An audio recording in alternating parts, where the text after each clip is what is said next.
Pode ser? Então vamos lá. Senhor, obrigado, Pai. Obrigado, Senhor, por mais uma vez estarmos aqui reunidos. Agradeço pela vida de cada um dos nossos alunos que estão nos acompanhando aqui nesta noite.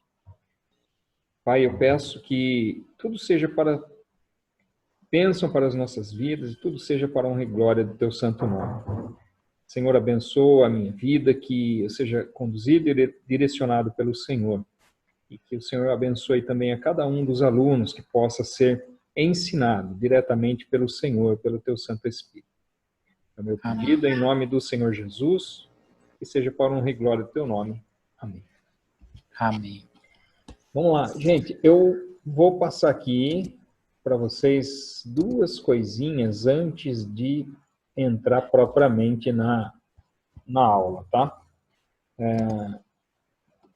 Uma delas, eu já vou fazer já. Por quê? Porque senão depois eu vou esquecer, né?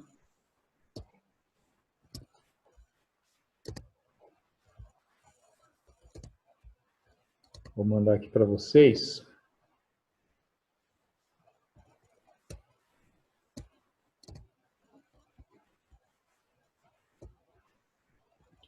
Alguns estudos relacionados com a aula de hoje, principalmente, mas também alguma coisinha sobre que a gente comentou na aula passada. Tá? Esse Herodes, eu não lembro se eu já mandei ou não, mas estou mandando de novo. Falando a respeito dos concílios da igreja, da carne sufocada, da carne com sangue. E eu estudo sobre Herodes. A segunda coisinha que eu precisava falar com vocês antes de nós iniciarmos a aula é sobre um ponto da aula passada que nós falamos, mas depois eu fiquei um pouquinho incomodado com a informação, pesquisar um pouquinho melhor sobre. E não que a informação esteja errada, mas ela ficou bastante incompleta e talvez confusa, sobre os 7 diáconos, né? Eu falei inicialmente que os 7 diáconos eram gregos, depois falei que alguns eram judeus, e aí eu fiquei um pouco incomodado com isso. E, na verdade, ocorre o seguinte, que poucas informações se tem a respeito da origem de cada um deles. Tá? O que se infere em relação a alguns, principalmente em relação aos de mais proeminência, como Filipe e Estevão, que se tenha ali a origem, mas é o seguinte, o que nós vemos é que todos eles têm nomes gregos. Todos eles têm nomes gregos. Eles têm nomes gregos por uma razão. Porque eles não faziam parte de um grupo judaico da Judéia. Tá? Eles viviam em ambientes gentílicos. Então, por isso que eles são chamados ali. Alguns são judeus, sim, como Estevão, por exemplo, judeu no sentido da nacionalidade, embora tenha nascido em outra região, que não ali a região da Judéia, mas boa parte deles eram gentios.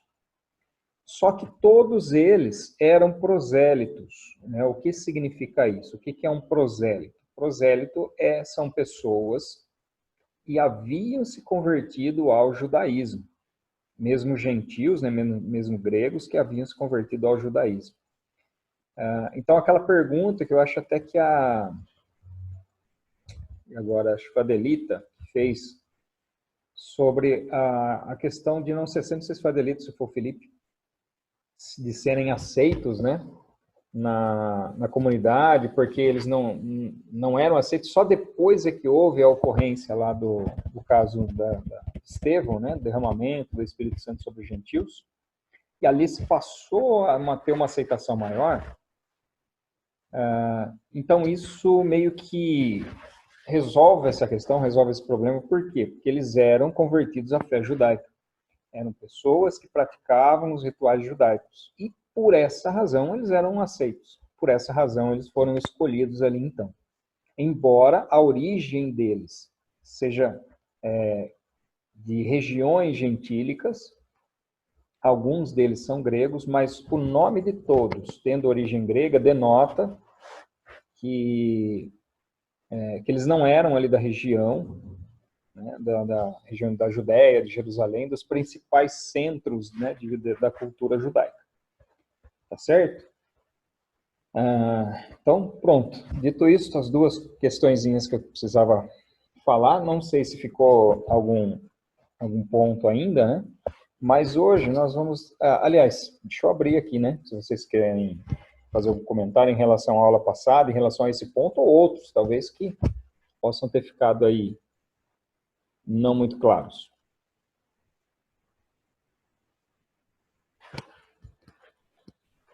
Muito bem, penso que o silêncio nos faz pensar aqui que está tudo ok. Então vamos lá. Hoje nós vamos falar a respeito das viagens missionárias do apóstolo Paulo. A aula de hoje e a aula da semana que vem, elas vão tratar exatamente desses capítulos relacionados com as viagens de Paulo, ou seja, capítulo 13 em diante. A aula de hoje, a aula que vem, relacionadas com esses capítulos aí que colocam Paulo como o centro, a personagem central, né, desses capítulos aí.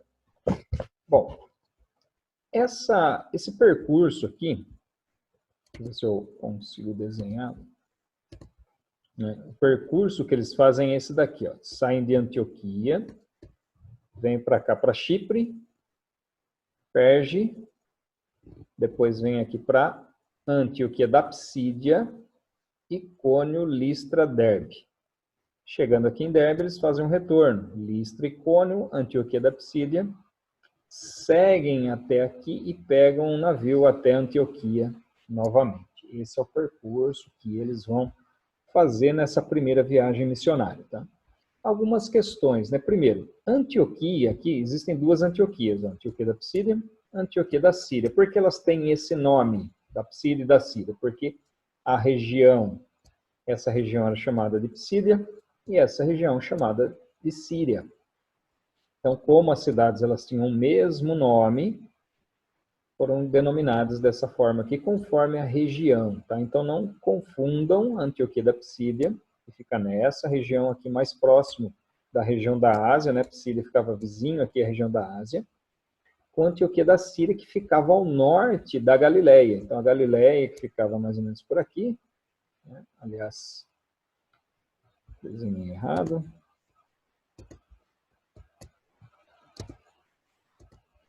Ficava mais ou menos por aqui, a Galileia. Então, você tem mais ao norte aqui a região da Síria, na qual uma das principais cidades era a cidade de Antioquia. Então, a Antioquia da Síria era um local para onde os cristãos fugiram após o martírio de Estevão, né? O principal local, não o único local, mas o principal local para onde eles foram.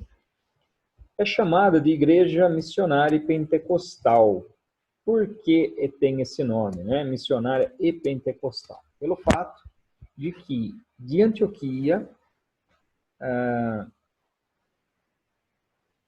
saíram ali as viagens missionárias do apóstolo Paulo. Então, as 3 viagens do apóstolo Paulo partiram de Antioquia da Síria. A primeira, a segunda e a terceira viagem. As viagens, a última viagem, né, que é a viagem para Roma, parte já aqui de Cesareia, né?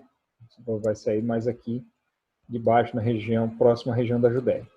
Então, as 3 viagens missionárias partiram de Paulo. E é chamada, né, de igreja pentecostal pelo agir ali, direcionamento e liberdade que o Espírito Santo tinha para tratar com as pessoas que viviam nessa cidade.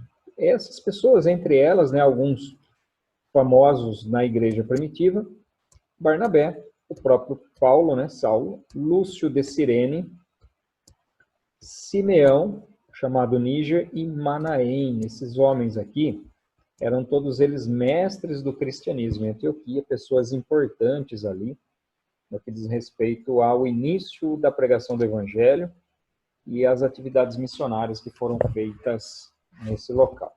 Bom, essa primeira viagem, nós temos como personagem, apesar de que Paulo seria o personagem principal, né? Mas nós temos aqui Barnabé, que na verdade Barnabé seria o líder dessa viagem, né? Barnabé chama Saulo para o acompanhar. E junto com Barnabé, e além de Saulo, vai também o sobrinho de Barnabé, João Marcos. Até onde eles vão? Deixa eu apagar tudo aqui.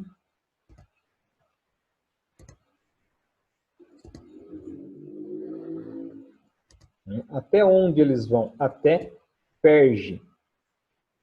Quando Barnabé, Paulo e João Marcos saem de Antioquia, vêm para Chipre, navegam aqui dessa região para cá, né, de Chipre, e depois pegam um barco e vão até Perge. Desse local aqui, João Marcos volta. E depois eles continuam, então, Barnabé e Saulo continuam sem João Marcos. Não lembro se nós já comentamos a respeito dessa relação, né, de Paulo com João Marcos. Chegamos a falar alguma coisa? Não? Eu acho que eu devo ter falado no livro passado sobre os evangelhos, né? Quando estava falando a respeito do evangelho de Marcos, agora eu lembrei. Então, nós não conseguimos avaliar pelo texto aqui um ranço, né, do apóstolo Paulo em relação a João Marcos.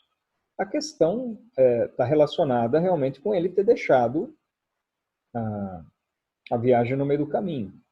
Então, isso fica claro, né, que, entre aspas, né, esse ranço está relacionado com isso, né, porque isso o texto fala, né, porque ele deixou a gente, então não vai mais, não vai brincar mais, não sabe brincar, não desce para o play. Então, a questão aqui, se foi algo positivo da parte de Paulo, no sentido de uma correção, né, vinda da parte de Deus, ou se nós encontramos em Paulo talvez um excesso, né, o fato é que a Bíblia nos mostra que posteriormente isso não perdurou, ou seja, aquela questão, né, nós devemos perdoar sempre, né? Corrigir os erros, mas perdoar sempre. E esse perdão, esse amor que deve existir entre os irmãos, é nítido na relação de Paulo com João Marcos, uma vez que o próprio apóstolo Paulo cita João Marcos e o elogia, inclusive, né? Elogia João Marcos também. Deixa eu só dar um pause aqui no que eu estou falando, para puxar todo mundo aqui na mesma tela.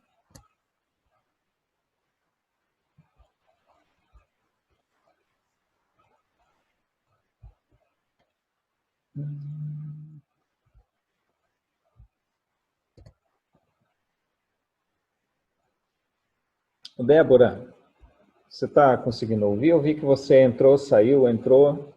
Tá tudo bem? Ai, meu Wi-Fi tá caindo. Ah, tá. É internet, então. Uhum. Tá legal. Mas fica tranquila, depois eu vou deixar gravadinho lá. Se você perder alguma coisa, você pode dar uma olhadinha lá, beleza? Tá bom, obrigada.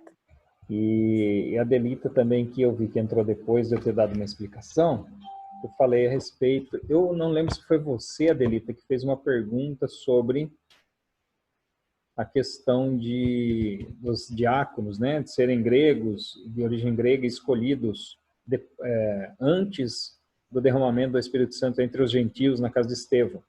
Foi você que fez essa pergunta ou não? Eu acho que foi o Felipe. Mas eu estava junto na história ali, perguntando foi você, se só Felipe? depois dele foi feito o batismo do... Eles foram, a partir daí que eles foram batizados, né? Então foi... não, é que eu lembro que vocês dois tumultuaram a aula, mas eu não... Isso, foi meio muvucado a pergunta aí, mas acho que isso daí acho que foi ele. Tá, então, beleza. É só dizer que eu respondi no começo da aula, né? Eu falei alguma coisinha a respeito. Eu escutei você falando, é que eu troquei do celular, eu fui computador, porque o meu celular estava acabando a bateria, mas eu escutei você falando. Ah, beleza. Então, mas se faltou alguma coisinha, aí depois vai ficar gravado lá, tá? Tá, obrigada. Muito bem. Então, continuando aqui, quando a gente fala, então, da relação de Paulo com João Marcos, é uma relação saudável entre irmãos, né? Mesmo naqueles tempos, né, quando a gente olha para o cenário lá da igreja primitiva, onde viviam todos no mesmo espírito, né, todos tinham tudo em comum, ajudavam uns aos outros, não havia ninguém que tivesse falta de nada, mas havia uns atritos, né? Aliás, nós vamos falar de outro atrito aqui. Esse primeiro, né, entre Saulo ou Paulo, aqui, né, relacionado com João Marcos, que acabou envolvendo Barnabé, e depois com Pedro também. Nós vamos falar sobre essa celeuma, sobre esse probleminha que eles tiveram aí também. Tá? Mas sendo um só o coração, tendo o Espírito Santo como guia, esses atritos não perduraram, né? Não prosperaram, não criaram raízes, né? Muito pelo contrário. Ali o próprio Espírito Santo se incumbiu de resolver essas questões, né? E tratar no coração de cada um em relação a esses pontos, a essas divergências aí. E o próprio Espírito Santo, então, se incumbiu de sanar essas divergências. Nessa primeira viagem aqui, uma das cidades mais importantes é essa aqui, ó, chamada Listra. Paulo passa aqui, nas outras viagens nós vamos ver que ele passa por aqui de novo. A Débora pode falar.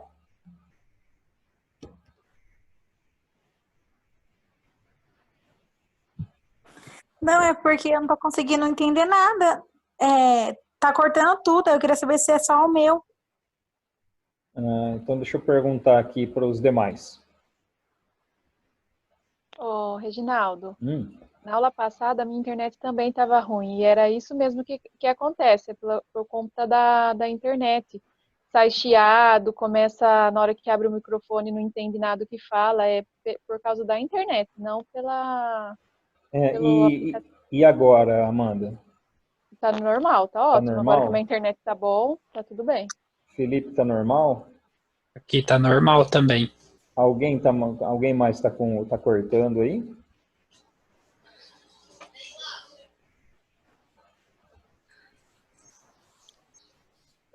Olha, Débora, pelo jeito não, pelo jeito foi só o seu caso, né?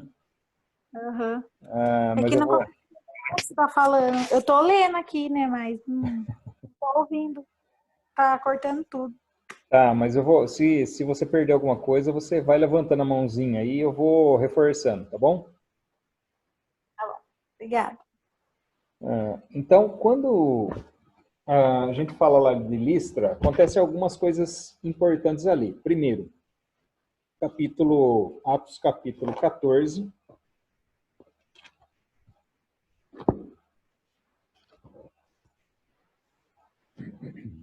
E versículo 12. Então, no verso 8, é que ele fala, né? Em Listra costumava estar sentado certo homem aleijado, tal. E vai falar aqui a respeito da cura desse homem. E aí a consequência da cura desse homem é que, no verso número 12, os habitantes dali passaram a chamar Barnabé de Júpiter e Paulo de Mercúrio. E alguém sabe da razão pela qual eles chamaram Paulo e Barnabé dessa forma, né? Barnabé de Júpiter e Paulo de Mercúrio? Em algumas versões pode trazer Barnabé chamavam Zeus e a Paulo Hermes, né? Que a relação aqui entre os deuses romanos e os deuses gregos, tá? A mitologia grega e a mitologia romana, mas os deuses são equivalentes, né? Alguém saberia dizer?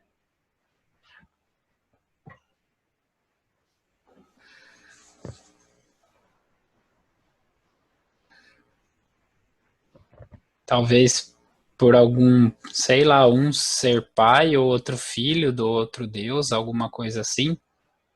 Não necessariamente. O que acontece é que naquela região havia uma lenda de que os deuses voltariam para a Terra, né? E no caso da mitologia romana, que é Júpiter, é o equivalente a Zeus, ou seja, é o principal deus do Olimpo, que é Zeus, e o equivalente na mitologia romana é Júpiter. E outro, que é o deus maior, né, o deus-chefe, vamos dizer assim. E tanto na mitologia romana como na mitologia grega existia um deus que era o responsável por fazer a intermediação entre Deus e os homens, ou seja, traduzir a palavra dos deuses para a palavra dos homens, né? Ser um intérprete ali entre Zeus e o povo. E esse seria Hermes, ou no caso aqui Mercúrio. Eu não sei se vocês já viram em algum lugar uma figura que tem uma asinha no pé, né? Aliás, se eu não me engano, é um deus relacionado com os Jogos Olímpicos, alguma coisa assim. Tem uma asa no pé, porque ele era rápido, porque ele tinha que levar a mensagem dos deuses aos homens, né? E trazer a mensagem dos homens aos deuses também. Então, esse Hermes, que era responsável por interpretar, era o que falava. Então, como Paulo aqui era o mais falante, eles interpretaram, e Barnabé era o chefe da missão, eles interpretaram, então, que Barnabé era Zeus e que Paulo seria Hermes, né? Aliás, da palavra Hermes é que vem a palavra hermenêutica, que é a interpretação, né? A arte de interpretação de textos. Vem do deus Hermes. Então, existia essa lenda ali que os deuses voltariam, e quando eles aparecem, Barnabé e Saulo, fazendo milagres ali, né, curando as pessoas, eles já interpretam que aquela lenda, eles seriam então os deuses que haviam vindo. Por isso que eles vão dizer na sequência, né, falar, nós somos homens, né? Nós também somos homens como vocês, verso 15, sujeitos aos mesmos sentimentos, e anunciamos o evangelho a vocês, para que se convertam dessas coisas vãs ao Deus vivo. Ou seja, vocês têm que largar a mão dessas bobagens, dessas besteiras que vocês acreditam aí, para se converter ao Deus vivo que fez o céu, a terra, o mar e tudo que neles há. E aí eles pregam a mensagem em Listra. Então esse é o primeiro ponto importante que acontece aqui. O segundo é que nesse local aparecem ali alguns judeus e apedrejam Paulo. Isso está no verso 19 e 20. Que eles foram lá, mas quando os discípulos rodearam, 19. Entretanto, chegaram os judeus de Antioquia e Icônio e, instigando as multidões, apedrejaram Paulo e o arrastaram para fora da cidade. Deixa eu admitir aqui. Arrastaram para fora da cidade, dando-o por morto. Então, você imagina o quanto Paulo levou de pedrada, né? Vocês lembram daquela figurinha que nós vimos na aula passada, do apedrejamento de Estevão? Aquelas pedrinhas pequenininhas que eles usavam para fazer o apedrejamento, não era pedregulhinho assim que tacava para bater na cabeça, não. Era pedra grande mesmo. E ele foi apedrejado a ponto de ficar largado, sendo que eles consideraram que Paulo havia morrido. E na sequência do texto, o que a gente vê? Que aquelas pessoas que estavam com Paulo, então, pegaram ele, levaram para a cidade, levaram para Derbe, né? Cidade aqui vizinha. Deixa eu só ver uma coisinha aqui, né? Que tem muitos discípulos. Mas quando rodearam, eles levaram, entrou na cidade. Não, ainda em Listra, e no dia seguinte, ele foi com Barnabé para Derbe, né? Eles vêm para essa cidade aqui, Derbe, onde eles também pregam o evangelho. Assim que Paulo tinha se recuperado, para onde que ele vai? Volta para Listra, né? Volta lá para onde ele apanhou, né? Vai lá para Listra e continua falando a respeito do evangelho. O caminho de volta que Paulo faz é exatamente o contrário aqui. Chegando então aqui em Icônio, vem para Listra, Derbe, de Derbe volta para Listra, Icônio, Antioquia, e depois eles navegam aqui de volta para Antioquia da Síria. Né? Agora, uma das coisas interessantes que eu vejo nessa primeira viagem missionária do apóstolo Paulo também, é que quando ele chega em Antioquia, olha o que ele fala, né? Capítulo 14, verso 27.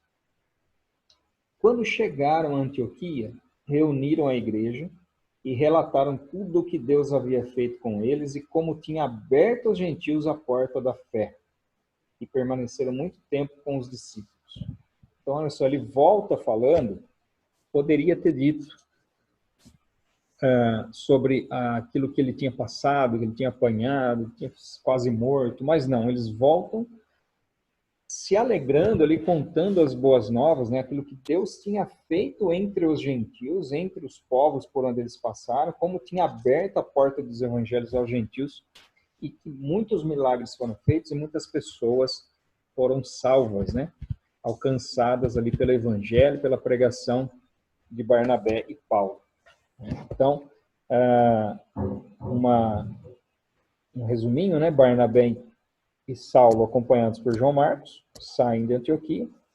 Aqui em Pafos, eles encontram o Bar Jesus, né? O Elimas, o encantador, né? Que era líder espiritual do procônsul da província ali, né? Dessa província aqui do Chipre. E ali também, em todos os lugares por onde eles passam, o evangelho é pregado.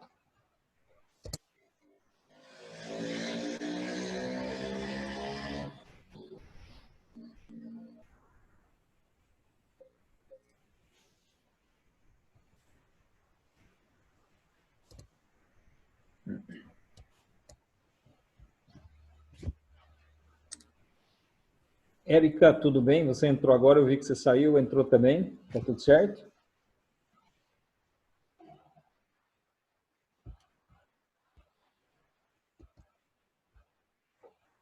Não quer conversar comigo. Ai, tá indo toda hora. E o áudio tá ruim, ele fica travando. Vamos ver se agora Beleza, vai. né? A gente depende da internet, né, Érica? Vai fazer o quê, não? Mas eu espero que pelo menos a gravação saia direitinho, né? Porque aí depois, pelo menos, a parte que vocês não conseguirem acompanhar, pode rever depois. Tá? Mas se tiver alguma coisa que você perder, pode falar também, tá?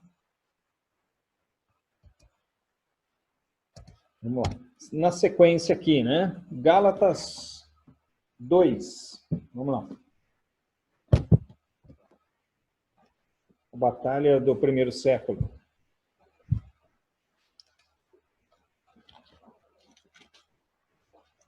Felipe gostou da UFC.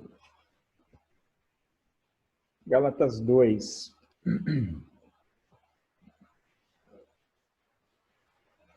Capítulo 2, versículos 11 a 14. Quando, porém, Cefas veio a Antioquia, resisti-lhe face a face, porque havia se tornado repreensível. De fato, antes de chegarem alguns da parte de Tiago, ele comia com os gentios. Quando, porém, chegaram, começou a afastar-se, por fim, separou-se, temendo-os da circuncisão. E também os demais judeus se fizeram hipócritas, juntamente com ele, a ponto de o próprio Barnabé ter se deixado levar pela hipocrisia deles. Quando, porém, vi que não procediam corretamente, segundo a verdade do evangelho, eu disse a Cefas, na presença de todos: se você que é judeu vive como gentil e não como judeu, por que quer obrigar os gentios a viverem como judeus? Paulo terminou e falou assim, e falo mesmo. O que eu tenho que falar, eu falo mesmo. Só para compreender aqui essa questão, né? Eles estavam lá em Antioquia da Síria, aquele local onde nós já vimos, nós já conversamos, e Pedro estava lá também. Tiago, esse Tiago aqui, é o meio-irmão de Jesus, que era líder, bispo da igreja em Jerusalém. O mesmo Tiago que escreve uma das cartas que nós temos no Novo Testamento. Ele encaminha algumas pessoas, né? Aliás, esse fato aqui já demonstra a primazia que Tiago tinha na igreja em Jerusalém. E nós vamos ver agora, daqui a pouquinho, no capítulo 15 de Atos, a questão do concílio de Jerusalém. Então, Tiago manda algumas pessoas, lá manda uma comitiva, né, de Jerusalém lá para Antioquia. Quando Pedro vê que os da circuncisão, né, quem são os da circuncisão? São os cristãos de origem judaica, que seguiam os rituais do judaísmo. Então, quando ele viu os da circuncisão chegando, o que ele fez? Ele se apartou dos gentios para fazer uma média com os judaizantes. E Paulo fala que até Barnabé, que havia acompanhado Paulo na primeira viagem, ou melhor, Paulo havia acompanhado Barnabé numa viagem missionária entre os gentios, até Barnabé foi persuadido por Pedro a participar daquilo que ele chama aqui de hipocrisia, né? E aqui a palavra hipocrisia está correta, né? Algumas versões trazem uma palavra até que dá uma contemporizada, né? Mas a questão aqui é exatamente a hipocrisia. E quem era o hipócrita, né, na cultura grega? A palavra hipócrita vem da atividade teatral. Então, o hipócrita era aquela pessoa que interpretava papéis. Então, essa pessoa, ou seja, ela fazia o papel de alguém que ela não era. Então, a palavra hipócrita está relacionada com isso, alguém que finge ser alguma coisa que não é. Então, a conotação hoje é essa também, né? Mas aqui só para a gente entender que a relação que tinha a palavra na época era em relação aos atores, né? E é disso que Paulo acusa, não só Pedro, mas também Barnabé, que segundo ele, participou também dessa hipocrisia. Então, feita essa celeuma causada ali entre Paulo e Pedro, deu uma fomentada, não que foi o ponto central que levou à criação do Concílio de Jerusalém. Mas, com certeza, duas pessoas do gabarito de Pedro e Paulo, discordando em relação a esse ponto, e até o próprio Barnabé, né, que havia também pregado aos gentios, Pedro também, né, havia tido a experiência entre os gentios também, já tinha visto o Espírito Santo ser derramado entre os gentios. Isso aumentou a temperatura em torno dessa questão dos judaizantes. E o que acontecia aqui? Que os judeus, os cristãos judeus, eles meio que não aceitavam os cristãos de origem gentílica sem que eles se submetessem aos rituais do judaísmo, como a circuncisão, o batismo, né, a mikvê, no caso, né, que o cristão ele também praticava o batismo, mas dentro de um ritual judaico. Ou seja, na visão deles, era necessário que todos que viessem ao cristianismo se submetessem também a essas questões. Aliás, a Epístola aos Gálatas, que nós acabamos de ler um trecho, ela é escrita exatamente com essa finalidade principal, que é demonstrar que a legalidade da lei não tem poder para justificar em nada. Que nós somos chamados, então, para a liberdade cristã, não mais amarrados ao ritualismo da lei judaica e dos rituais relacionados aos judeus. Então, isso leva à criação do Concílio de Jerusalém, ou a criação do concílio não, né? A realização do Concílio de Jerusalém. Muito bem, vou parar aqui para abrir uma nova sala. Deixa eu só contar aqui quantas pessoinhas tem. 3, 5, 10, 11, 12. 12 alunos. Ok? Então, vamos lá para abrir uma nova sala.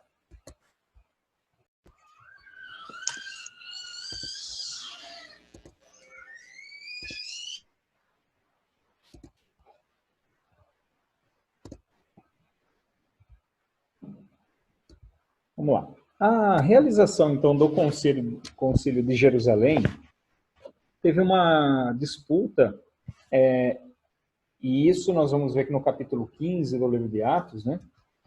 entre o chamado partido judaizante, né, ou aqueles que defendiam que os gentios deveriam se submeter aos rituais judaicos, e os discípulos que eram contrários às imposições, né? E quem nós vemos aqui falando a respeito, né, ou a favor, ou melhor, ou contra a judaização? Olha só, verso 2.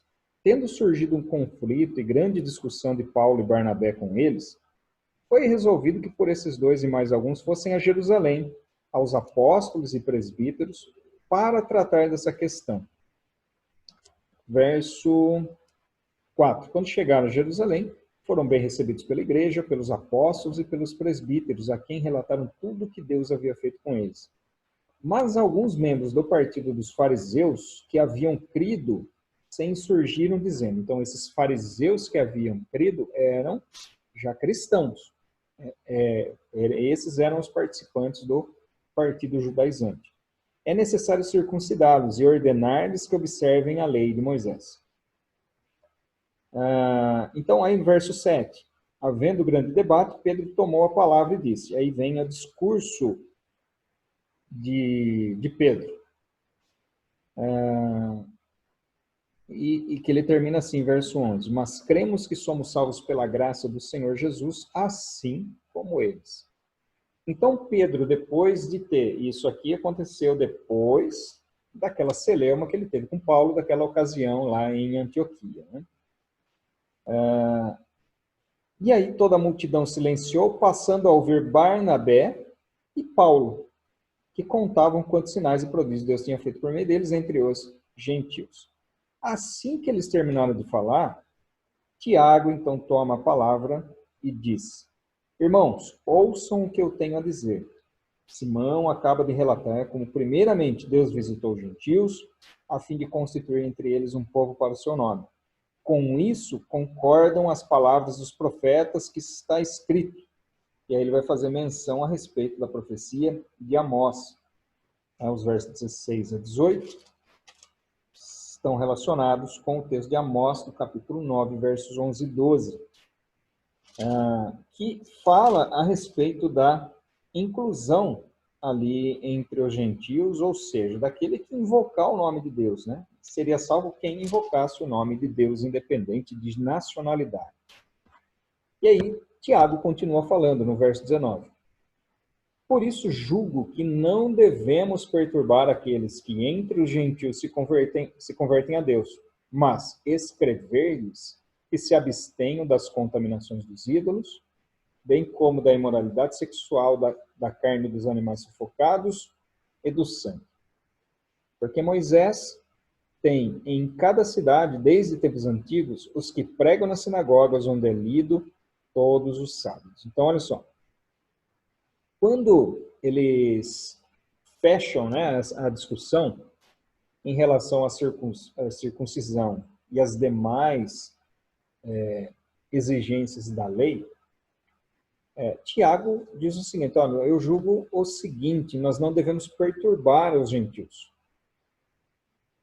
Perturbar com essas questões que não salvam, que não edificam, que não trazem santificação. Então, até hoje, os judeus que se convertem ao cristianismo continuam com os seus rituais. Circuncisão, celebração da Páscoa no calendário judaico, e uma série de questões. Eles continuam fazendo essas coisas. Porém, já com a compreensão do simbolismo que isso tem relacionado com a obra de redenção de Jesus. Não mais algo que traz em si a redenção, mas algo que simboliza a redenção. Então, é dessa forma, nós que somos judeus, continuamos fazendo isso. É isso que Paulo vai falar lá em Gálatas. Aqueles que guardam os dias, para Deus o guarda. Aqueles que não guardam, para Deus também o fazem. Então, a circuncisão não tem proveito nenhum para a redenção. Só que essas coisinhas aqui foram necessárias para que houvesse um bom relacionamento ali entre os cristãos. Então, essas questões aqui, que estão descritas, né, aqui no verso número 20, ela não está relacionada necessariamente com como a imposição doutrinária, tá? Mas muito mais relacionada com questões de convivência pacífica ali entre os cristãos e os judaizantes. Por quê? Porque existiam coisas que não impediam o relacionamento entre eles, como o caso da circuncisão. Não impediam o relacionamento, só que eles, né, se colocavam numa posição superior àqueles que não eram circuncidados. Por outro lado, essas questões apresentadas aqui eram tidas como abominação para eles. Então, essas questões relacionadas com as abominações é que foram impedidas eles de fazer. Bom, a questão aqui da contaminação dos ídolos não é uma questão de idolatria. A contaminação dos ídolos está relacionada com alimentos que eram oferecidos aos ídolos. Então, por exemplo, eles compravam nos mercados, nas feiras de origem gentílica, e era comum que aquelas pessoas que vendiam consagrassem tudo que eles tinham aos seus deuses. Então, posteriormente, o próprio apóstolo Paulo vai tratar dessa questão, né, em relação às coisas sacrificadas a ídolos. Se você senta para comer e não sabe a sua origem, consagra a Deus e come. Paulo vai dizer. Agora, se você sabe, é melhor você se abster, por causa da consciência. Né? Não somente da sua consciência, mas da consciência também daquele que talvez seja mais fraco. É isso que Paulo vai falar. Então, quando é colocada a questão da contaminação dos ídolos, é isso. Então, que eles deveriam se abster dessas questões, porque para eles não tinha problema nenhum. Eles comiam, ali consagravam a Deus, eles tinham a sua fé renovada ali em Jesus, e para eles não causavam mal nenhum. Porém, como isso para os judeus poderia servir de escândalo, e é isso que Paulo vai falar depois, se comer carne escandalizar meu irmão, o que eu vou fazer? Não como carne. São essas carnes sacrificadas aos ídolos, que Paulo está falando. Então, Paulo complementa depois essa questão lá. O ponto aqui da carne de animais sufocados e do sangue, animais sufocados são aqueles que são mortos sem que haja o derramamento de sangue. Né? Normalmente, a gente vê, quando se mata frango, boi, né? O que eles fazem? Eles degolam e deixam escoar o sangue. Nós vemos esse tipo, normalmente, de morte. E, naquela época, alguns não faziam isso. Mas, como, por exemplo, você dá aquela torcida no pescoço do frango, matou, joga ali. O que é isso? Isso é sangue sufocado. É carne sufocada, melhor dizendo. Né? É a carne sufocada. Então, isso era proibido, era abominação também para os judeus. E aí foi dito a eles, falaram, se abstém de fazer isso. E a questão do sangue. Aí alguém pode falar assim, mas e aquela picanha mal passada, não pode? Então, o sangue aqui, o judeu come carne até hoje. E é impossível você comer uma carne sem um mínimo resquício de sangue. É impossível isso, não tem como. Como que você vai drenar todo o sangue ali da carne? Sempre fica um pouco.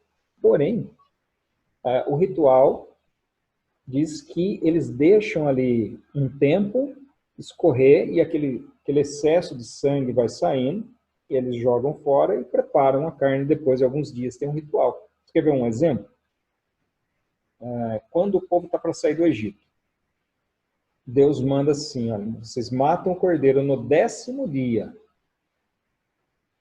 E no 14º dia vocês vão preparar ele, assar ele. Então esses 4 dias são um período de preparação do cordeiro, para que eles não consumissem o sangue do cordeiro. Então a própria lei judaica tem uma tolerância em relação a essa questão. O que não se pode, porque a abominação para o judeu, é você consumir o sangue, ou matar um animal e já consumir ele, ou se você fazer alimentos a partir do sangue em si, por exemplo, chouriço, né? Então isso é abominação, é abominação até hoje, na verdade. Então isso causava um desconforto muito grande entre os judeus. Então por isso que foi recomendado que eles se abstivessem dessas questões, né? Tanto que aqui tem um outro ponto, um quarto ponto,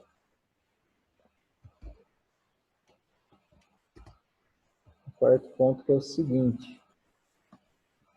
Coloquei para gravar, coloquei, né?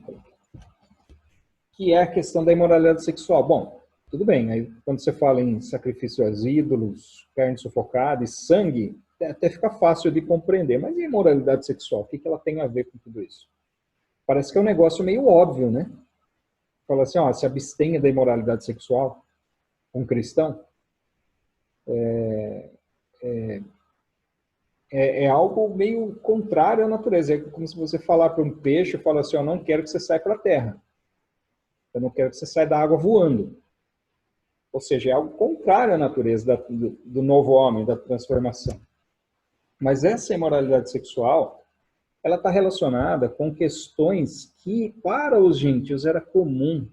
Por exemplo, e quando fala em imoralidade sexual aqui, o termo no grego é porneia.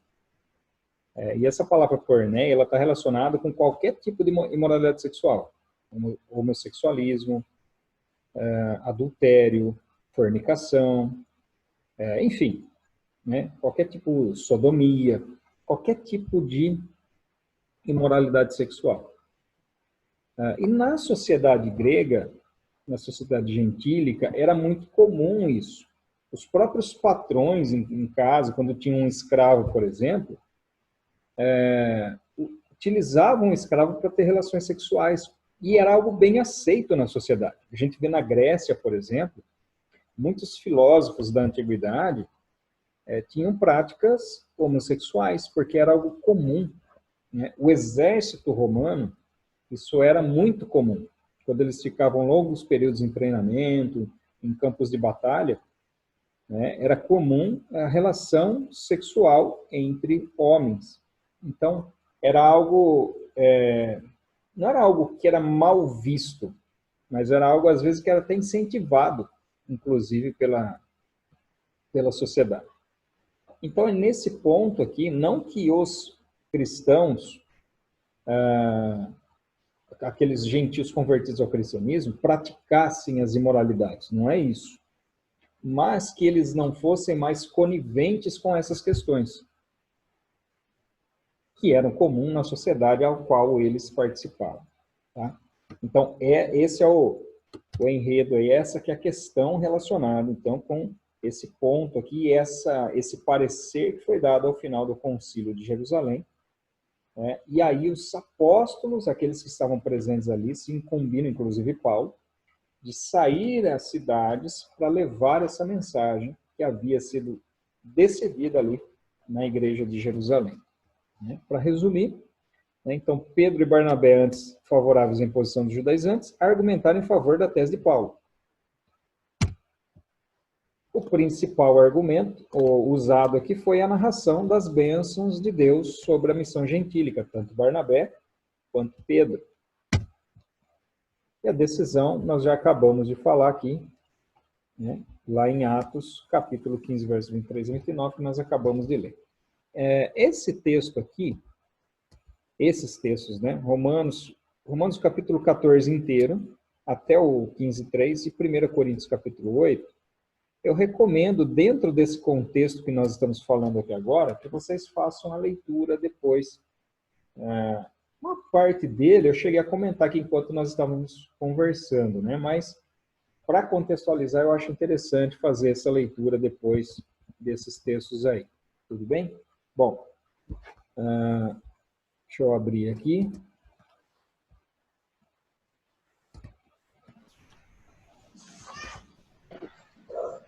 Alguma questão vocês gostariam de falar em relação a isso que nós vimos aqui?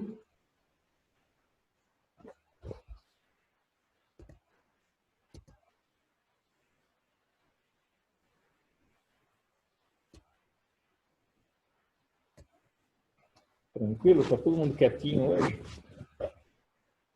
Aliás, faz um tempo que vocês estão quietinhos assim, né? Vocês não querem falar, né? Vocês gostam de falar na sala de aula ao vivo, né? Assim fica até chato de discutir. Né?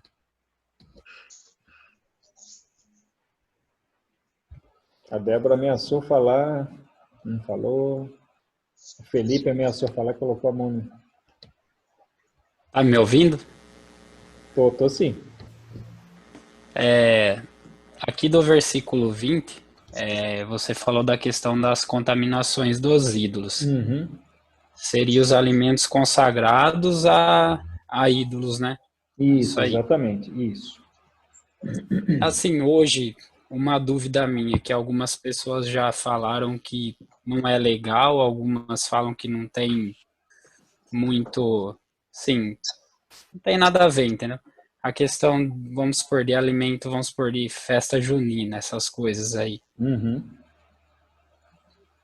Não só de festa junina. Vamos colocar, por exemplo, ali perto da catedral tem a quermesse ali do Bom Jesus, né? Uhum. E por várias vezes tem que estar cheio de barraquinha lá na frente, né? Direto, não é só a questão de festa junina. Festa junina também, tá? As festas juninas normalmente são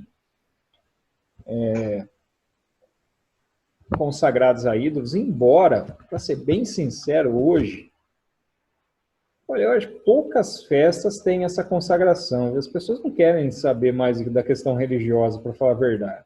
Normalmente as pessoas fazem as festas mais assim pela festa mesmo, assim, para comida típica, né?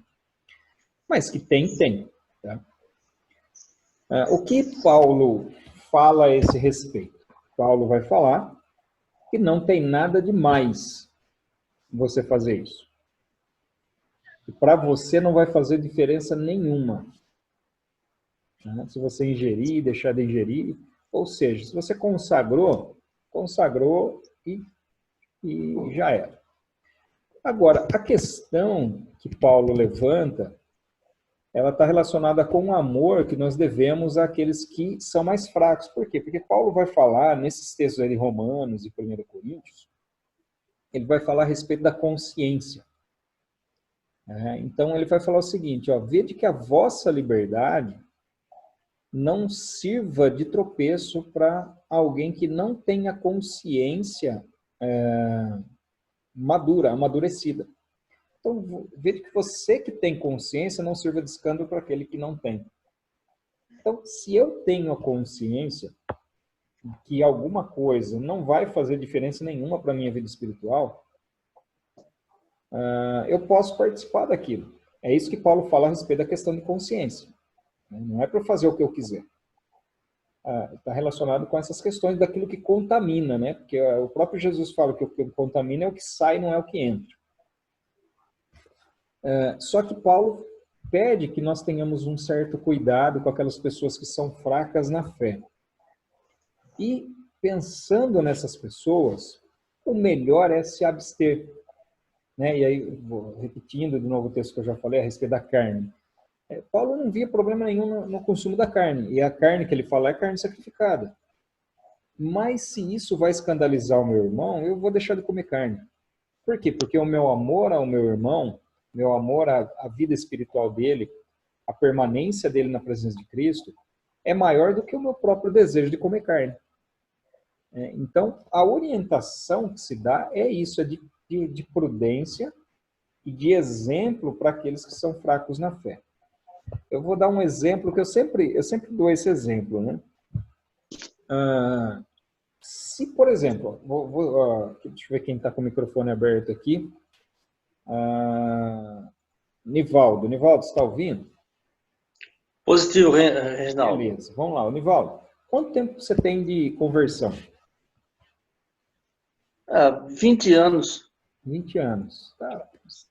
Tá chegando lá, né, Nivaldo? Você chega lá, né? Um pouquinho. Foi ontem, né? Parece que foi. Então, é o seguinte, se você passar ali na quermesse e ver é que nós não tivemos batismo agora em abril, né? Mas então vamos bater em dezembro. Se você vê um irmãozinho que batizou em dezembro lá, você passa ali e vê ele comendo alguma coisa ali, uma cocada, sei lá. Isso vai te escandalizar de alguma forma? De modo algum, Reginaldo. De modo algum. Por quê? Porque no início, consciente em relação a isso. Viu? No início de conversão, eu tinha algumas dúvidas sobre isso daí, né? Porque a gente tem parente que vem em casa, às vezes, né?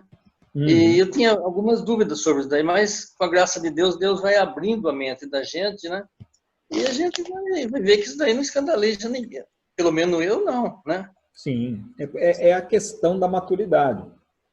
Agora, pensa no seguinte, esse mesmo irmãozinho, é ele que está passando lá na frente. Aí ele olha lá e vê quem? Vê o reverendo Brocanelli lá. Ele pode ter duas atitudes.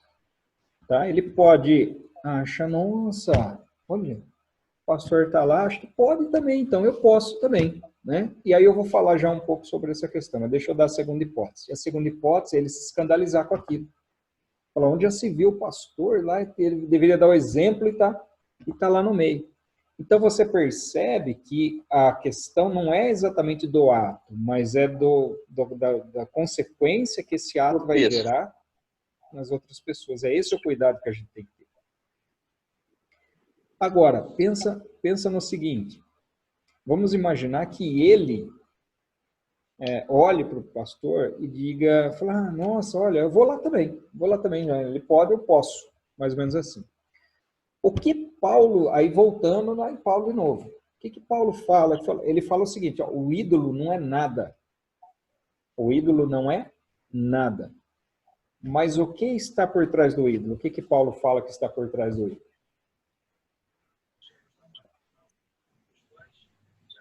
O que ele fala? Alguém lembra? Ele vai falar que o que está por trás do ídolo são demônios. São demônios. E aí o que acontece? Essa pessoa que tem a consciência fraca vai talvez se contaminar pela ação dos demônios sobre a vida dela. Por não ter essa consciência amadurecida. Então, por favor, compreenda o que eu estou dizendo aqui. O demônio, ele não tem acesso às nossas vidas. Onde habita o Espírito Santo, não há como o demônio fazer algo ali. Mas o demônio, ele pode oprimir. Ele pode oprimir. E essa opressão,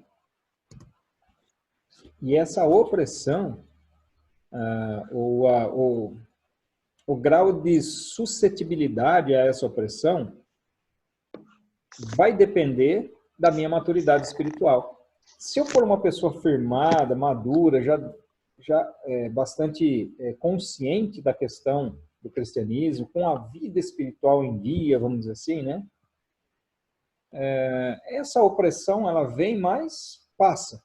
Ela não traz com ela efeitos tão danosos. Quanto ela traria, por exemplo, para pessoas que não são maduras, que não têm estrutura para suportar uma opressão maligna.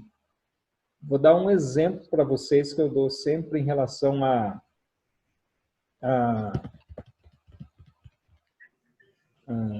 essa questão de livramento de Deus até, né? Quando eu fui comprar minha casa, Marli e eu, nós fomos nos casar, nós fomos atrás de uma casa. E nós vimos uma casa lá no Bela Vista. Desde o momento que nós vimos aquela casa, nós amamos a casa e colocando no coração, é essa casa que a gente quer. E aí nós fomos lá, né, e não deu certo. A gente não sabe exatamente porquê, mas hoje a gente compreende que foi as mãos de Deus ali. Mas, na época, de repente, do nada, a pessoa não quis mais vender. E o que aconteceu? Antes disso, a gente tinha visto outra casa que a pessoa já tinha falado que queria vender, depois tinha desistido. Então, ou seja, essa era já a segunda casa, né? Que as pessoas desistiram de vender para a gente. Aí a Marli parou assim e falou assim, se a gente ligar para o outro, que era a primeira casa. Eu falei, mas ela já não quer vender. Ela falou que não quer vender, não vai vender mais. Ela falou, não custa tentar. Ela pegou o telefone, ligou. 2 minutos de conversa, ela desligou. Ela falou, a casa é nossa. Ela vende para nós. Então, nós compramos a casa. Passou-se muito tempo, né?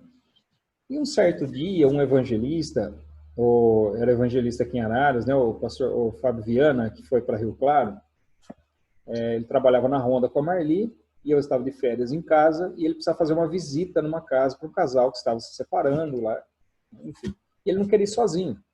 Aí a Marli falou, ó, o Reginaldo está em casa. Ele ligou, combinou, passou a me pegar, nós fomos para lá.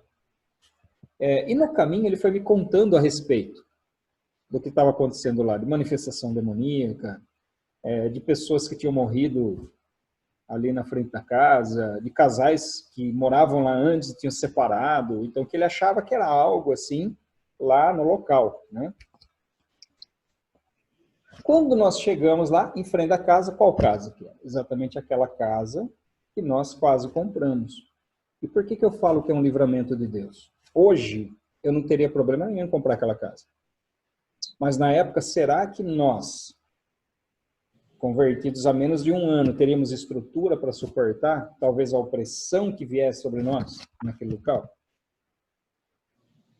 Então, a questão aqui, ela está sempre relacionada com a nossa maturidade. Por isso que a Bíblia fala que nós devemos crescer na fé, aumentar a nossa fé no sentido de aprofundamento espiritual. Isso vai nos fazer, vai nos tornar cada vez mais maduros. Então, isso faz toda a diferença em relação a aquilo que nós fazemos ou deixamos de fazer. Então, o primeiro ponto, quando nós, respondendo agora a pergunta do Felipe de uma forma mais objetiva, né? O primeiro ponto está relacionado a nós. Eu tenho a consciência madura em relação àquilo. Se eu acho que isso vai me causar, se eu tenho dúvida, eu já não devo fazer. Agora, o segundo ponto, para mim tudo bem, mas e para o meu irmão? Isso vai gerar algum problema? Vai, então eu já não faço também. E aí vem um terceiro ponto, que é o que eu vou falar agora. Tudo aquilo que você investe, você se torna um patrocinador daquilo que está por trás daquilo que você compra. Não sei se eu consegui ser claro nisso. Quando você compra uma Coca-Cola, você indiretamente patrocina aquilo que a Coca-Cola patrocina. Aquilo que a Coca-Cola investe. Quando você compra sei lá, qualquer coisa, né? Você coloca o seu dinheiro, o seu investimento nas mãos daquela empresa que você está comprando, daquela pessoa que você está comprando. E aquela pessoa patrocina o quê? Então, por exemplo, quando nós falamos em relação à questão da quermesse, quando você vai lá, o que está por trás? Todas as barracas ali pagam uma taxa para a igreja. Então, você acaba patrocinando aquilo também indiretamente. Agora, lógico, eu não vou falar para ninguém se isso é certo ou errado. Eu acredito que cada um tem a sua própria consciência, a sua própria capacidade de compreender se aquilo que ela faz se deve fazer realmente ou não. Então, aquilo que nós sabemos, que nós temos certeza, não essas lendas aí, tá? Que fala, por exemplo, que Coca-Cola, se virar ao contrário, botar no espelho, forma uma frase, parece que é alô diabo, né? Não é isso que eu estou falando, né? Essas lendas aí. Estou falando de algo que é concreto, uma informação concreta, verdadeira. De alguém que tem uma empresa que seus produtos investe, por exemplo, em satanismo, em magia negra, é lógico que eu não vou comprar mais, né? Que eu saiba realmente. Agora, fora essas questões, né, chegou, consagra e consome, sem problema nenhum. Não vai gerar problema nenhum. Tudo bem? Alguém queria falar mais alguma coisa? Olha a Érica, a cara de felicidade dela.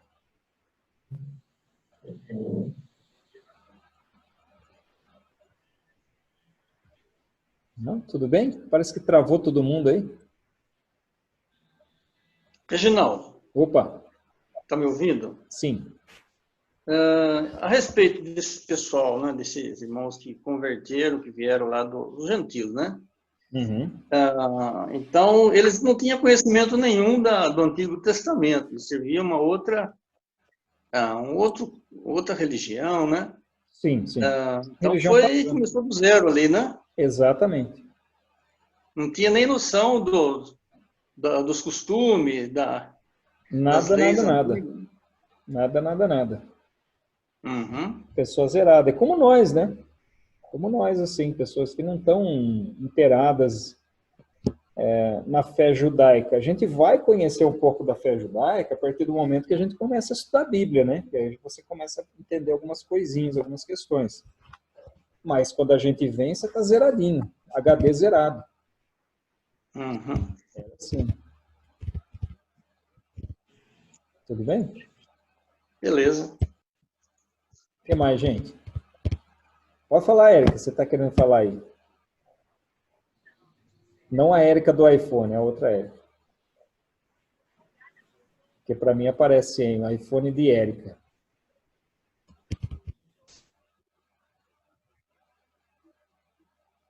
Olha, toda vez que eu falo com ela, ela trava. Eu acho que ela está fingindo que está travada. Olha lá, ela está fingindo. Tudo bem, então vamos lá, vamos continuar. Já que ela não quer brincar.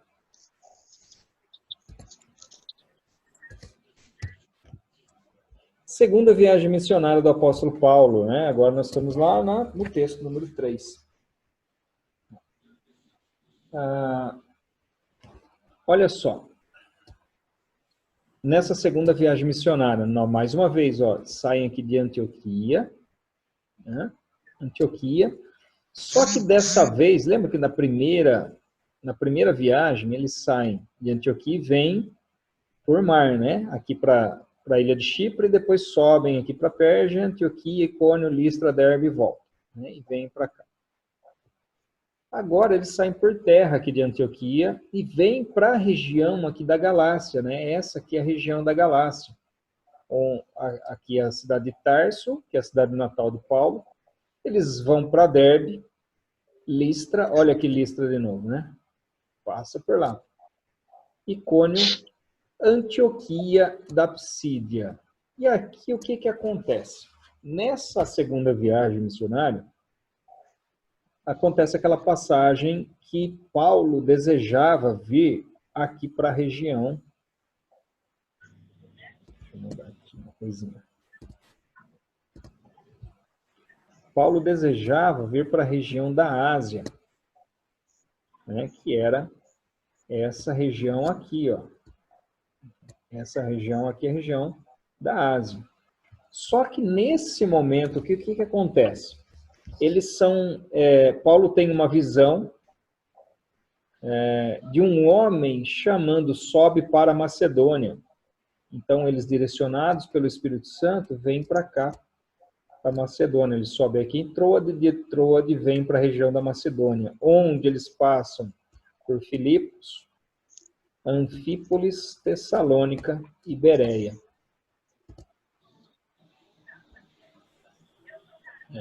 Cidades importantes. Aqui Paulo escreve uma carta aos Filipenses, 2 cartas aos Tessalonicenses. A Bereia aqui é a cidade onde Paulo faz um elogio para as pessoas daquele local.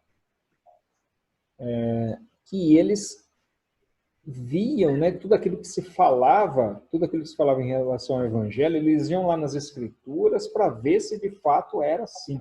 Mas que Escrituras eram essas?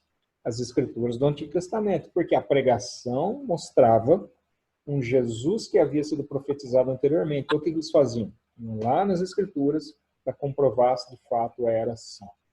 Por isso que hoje, no nosso meio, é comum se dizer, ó, faça como os crentes bereanos. O que significa isso? Significa que nós devemos analisar tudo aquilo que nós ouvimos e ver nas Escrituras se de fato as coisas são assim mesmo. Nós não podemos ter aquele fideísmo, né? Aquela fé cega de acreditar em tudo que se fala. Mas nós precisamos passar tudo pela peneira da palavra de Deus. Eu próprio falo sempre isso, né? Não acreditem naquilo que eu falo. Peguem o que eu falo e vão comprovar se de fato é assim. Ah, mas o Reginaldo falou. Se o Reginaldo falar que Jesus veio aqui e mandou pular de uma ponta, nós vamos pular da ponta? De jeito nenhum. Então, nós precisamos passar tudo pelo crivo da palavra de Deus. Certo? Então, aqui nessa segunda viagem, um dos pontos principais da viagem é Corinto. A cidade de Corinto. Então, olha só, Paulo vem para Atenas. Né? Nós vamos falar um pouquinho sobre Atenas também. Ali em Atenas, Paulo tem a conversa com os epicureus, com alguns filósofos ali da Grécia. É aqui que ocorre o famoso sermão, né, do Deus desconhecido, quando Paulo usa um altar a um Deus desconhecido, porque a idolatria era tanta, eles tinham medo de esquecer algum Deus. Então, o que eles faziam? Eles colocavam um Deus que eles não conheciam, não tinha por nome, falavam, vai que tem alguém aí, é esse aí, ó, né? Pelo menos está aí, um Deus desconhecido. E aí Paulo usa esse entendimento que eles tinham em relação a esse Deus desconhecido para falar, esse aí é o Deus que eu estou pregando, o Deus que vocês não conhecem, o Deus vivo e verdadeiro que não tem imagem, que é um Deus que é em espírito. Esse é o Deus que eu estou pregando para vocês. E aqui nós vemos também o conhecimento do apóstolo Paulo da filosofia, né? Que Paulo usa, inclusive, da filosofia grega, para aproveitar o gancho ali para pregar para eles também. Saindo dali, Paulo vai para a região de Corinto, onde ele fica aqui por 18 meses. Né? Isso aqui, não sei se parece, mas é um 8. Né? Por 18 meses. É o local onde ele mais fica nessa segunda viagem missionária. Né? Paulo percebe ali, então, em Corinto, a necessidade de se estabelecer, ficar um tempo ali para pregar o evangelho, para que as pessoas, então, para fundar a igreja, que as pessoas fossem convertidas ao Senhor ali, através da pregação do Evangelho. Então, Paulo sente essa necessidade e fica ali. Além disso, a cidade de Corinto era uma das cidades mais importantes daquela época e uma das cidades mais paganizadas daquela época. A ponto de existir até um verbo, um xingamento, que era faça como os coríntios, né? Fazer como os coríntios era ser devasso, significava ser devasso. Para vocês entenderem o ponto de depravação daquela cidade. Muito bem, vamos trocar de sala, que já está encerrando essa. Muito bem, a Adelita já está presente aí. Então, vamos lá, dando continuidade, eu estava falando para vocês, a questão central aqui, ela está relacionada com o paganismo da cidade de Corinto. Então, Paulo fica nessa segunda viagem por 18 meses, depois navega aqui para Éfeso, né, a sua primeira passagem aqui em Éfeso, ele vai passar depois na terceira viagem missionária novamente, e aí ele navega de novo aqui, ao invés de voltar para Antioquia, ele vem para Cesareia. Cesareia é uma das principais cidades daquela região, uma cidade portuária, cidade onde ficava a guarda pretoriana e a capital administrativa ali da região. Ficava em Cesareia, Cesareia marítima, né? Porque nós tinha outra Cesareia, que era Cesareia de Filipe, que ficava mais ou menos nessa região aqui. Cesareia de Filipe. Então, navega aqui, vem para Jerusalém, depois volta para Antioquia. Então, aqui o resumo, né? O objetivo da segunda viagem, ver como as igrejas estavam, né? Ocorre no início da viagem a separação de Paulo e Barnabé, em função de João Marcos, que nós já comentamos, e aí Silas passa, então, a acompanhar Paulo, né? A partir daqui de Listra. Paulo vem aqui, em Listra, e se encontra com Silas, e a partir daqui ele passa a acompanhar. Lucas também se junta a eles, né? O ponto em que Lucas se junta a eles está lá no capítulo 16, verso 10. E por que é que nós falamos que ele passa a acompanhar a partir daqui? Olha só. No verso de número 6, o que ele fala? Ele fala, olha, e percorreram a região frígio-gálata, tendo sido impedidos pelo Espírito Santo de pregar a palavra na província da Ásia. Chegando perto de Misa, tentaram ir para Bitina, mas o Espírito de Jesus não o permitiu. E tendo contornado Misa, foram a Troade. À noite, Paulo teve uma visão na qual um homem da Macedônia estava em pé e rogava, dizendo: passa a Macedônia e ajuda-nos. Então, aqui o Espírito Santo os conduziu para cá. E nesse local aqui, então, em Troade,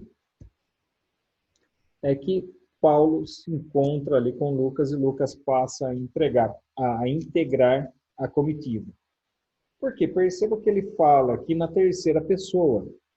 Lucas, que está escrevendo a narrativa de Atos, ele fala sempre na terceira. Eles foram, eles falaram, pregaram, percorreram. No verso do número 10, ele já muda para a primeira pessoa do plural. Olha, assim que Paulo teve a visão, imediatamente procuramos partir para aquele destino, concluindo que Deus nos havia chamado para lhes anunciar o Evangelho. Então, a partir desse ponto, aqui em Troade, onde Paulo tem essa visão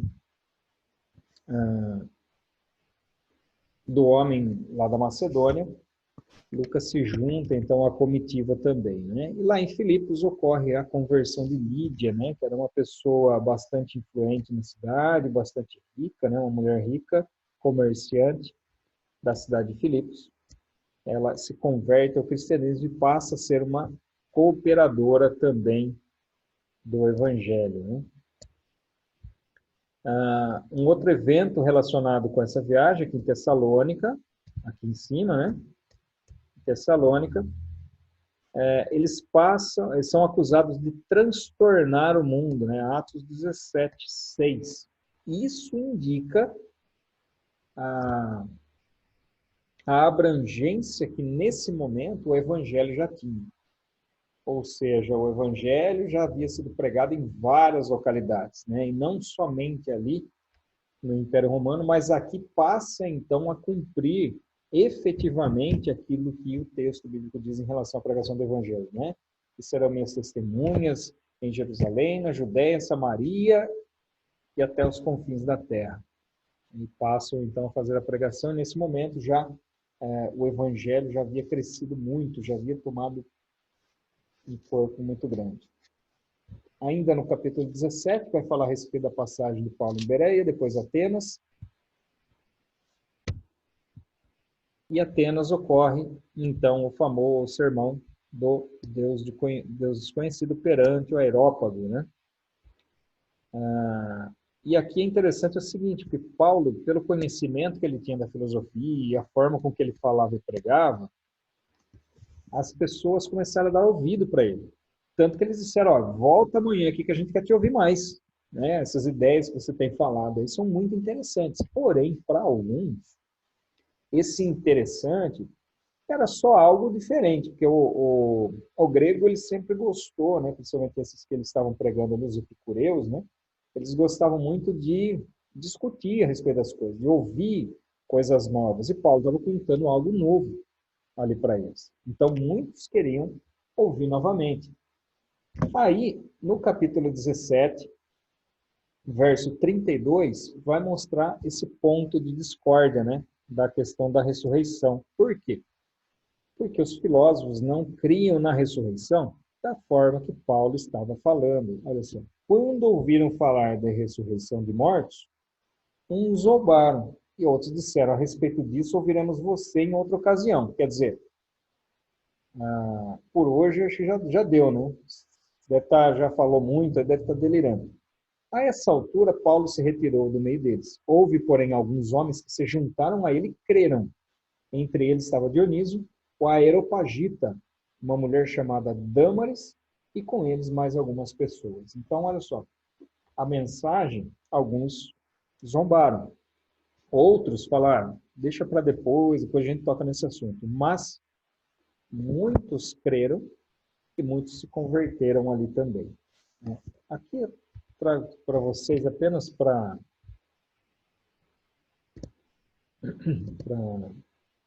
ilustrar, né, o local onde a Ágora, né? A Ágora era o local em Atenas que as pessoas se reuniam ali para debater os assuntos, né? Ali ficava ali a Acrópole, né, que é a cidade chamada Cidade Alta, e o Partenon, onde ficava aqui o templo da deusa Atena, que era a principal deusa, né? Cada cidade normalmente tinha uma deusa principal. E o templo dessa deusa normalmente ficava na região mais alta, mais nobre da cidade, né? Então, esse Partenon, templo dedicado à deusa Atena, lá em Atenas, né? E aqui a representação de como seria essa Acrópole antigamente, né? A palavra Acrópole, que significa cidade alta. Aqui como seria, então, naquela época, que Paulo passou por lá, né? Onde subiam, que tinha uma escadaria enorme, era um templo suntuoso, onde aqui, então, eles cultuavam a essa deusa Atenas.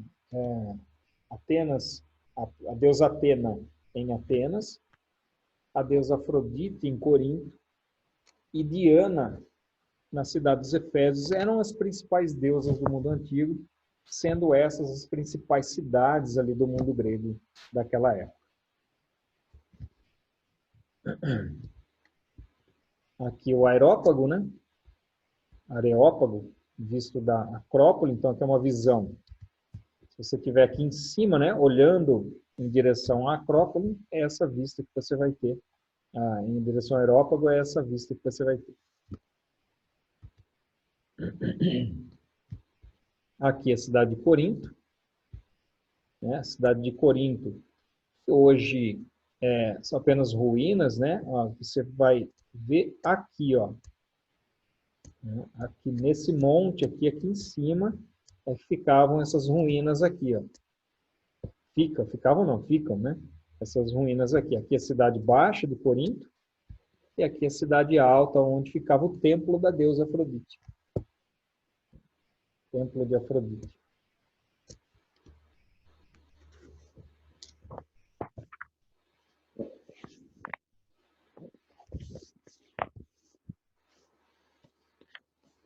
Aqui, página número 100, que é o texto de número 5. Então, falamos a respeito de Paulo em Atenas, aqui Paulo em Corinto, e nesse templo, aqui no final do primeiro parágrafo do texto 5, está escrito assim, né? Nesse templo haviam prostitutas consagradas e dedicadas ao culto da orgia e da imoralidade. Então, isso acontecia em Éfeso, acontecia em Atenas, e aqui em Corinto também. E nessas 3 cidades foram estabelecidas igrejas bastante proeminentes naquela época, do primeiro século. Então, como eu falei para vocês, Paulo fica aqui por 18 meses. Paulo inicia sua pregação na sinagoga. Alguns creem, outros não. Ocorre uma oposição dos judeus, né? E aí alguns creem e Paulo permanece ali, então, durante 18 meses pregando, né? No capítulo 18, verso 12, fala a respeito de Gálio, né? O procônsul, nós já vimos a figura do procônsul lá na ilha de Chipre, que tinha eu ia falar Simão Sireneu, o Elimas o Encantador, lá que era um líder espiritual do procônsul, né? O procônsul era quem mandava naquela região. E aqui o procônsul de Corinto era um homem chamado Gálio, né? O procônsul nada mais é do que um representante do Império Romano ali na região. Quando Gálio era procônsul da Acaia, os judeus, de comum acordo, se levantaram contra Paulo e o levaram a tribunal, dizendo: este homem quer persuadir as pessoas a adorar a Deus de um modo contrário à lei. Quando Paulo ia falar, Gálio disse aos judeus: se fosse de fato alguma injustiça ou crime de maior gravidade aos judeus, eu teria motivo para acolher a queixa que vocês estão trazendo. Mas como é uma questão de palavras, de nomes e da própria lei de vocês, resolvam isso vocês mesmos. Eu não quero ser juiz dessas coisas. E os expulsou do tribunal. Então todos agarraram Sóstenes, o chefe da sinagoga, e começaram a espancá-lo diante do tribunal. Gálio, todavia, não se incomodava com essas coisas. Então, quer dizer, sobrou para todo mundo aqui, e Gálio, da mesma forma que Pilatos, né, diante da situação, resolveu lavar as mãos ali. Esse texto aqui, queridos, eu não vou fazer a leitura dele. Tá? Isso aqui fala, esse aqui e a página seguinte, até essa daqui. Somente alguns pontos principais, né? Isso aqui é que a história fala em relação ao culto a Afrodite, né? Que o culto a Afrodite, que era o principal deus de Corinto, era um culto que era feito em várias localidades do Império Romano. Tinha várias cidades que tinham culto a Afrodite. Né? O centro iniciou lá em Chipre, né? Na ilha de Chipre, onde Paulo já havia passado. Homero se refere à deusa como a Cípria no século 8 a.C., ou seja, 800 anos antes de Cristo, ela tinha esse nome aqui, ó. Foi chamada de Páfia no século 6 a.C., ou seja, 200 anos depois, mudou de nome. Inscrições no seu santuário em Palha Pafos referem-se a ela simplesmente como Vanassa, ou a Senhora. Então, é uma deusa que tinha vários nomes na antiguidade. O templo de Afrodite estava em uma colina de cerca de 2 quilômetros para o interior, com vista para o mar. Seu festival era chamado de Afrodísia, né? E era celebrado por toda a Grécia. Nesse festival aqui, que ocorria durante esse mês aqui, mês de Hecatombaion, que no nosso calendário, né, mais ou menos no mês de junho, entre junho e julho, se faziam essas festas principalmente com relações sexuais com as sacerdotisas. Então, no templo de Afrodite, no cume da Acrópole, em Corinto, essas relações sexuais foram consideradas um método de adoração. Então, o principal método de adoração a essa deusa, né, nesses festivais aqui, eram a utilização de prostitutas, chamadas de prostitutas rituais, né? Então, o sexo com as prostitutas rituais era uma forma de adorar a deusa padroeira ali da cidade, né? Nesse caso aqui em Corinto, e tantas outras cidades que a Afrodite era adorada, né? Essas prostitutas rituais tinham o nome de Hieródula, né? Que significava escravo sagrado. Aliás, eram utilizados tanto mulheres quanto homens também nesse ritual de prostituição.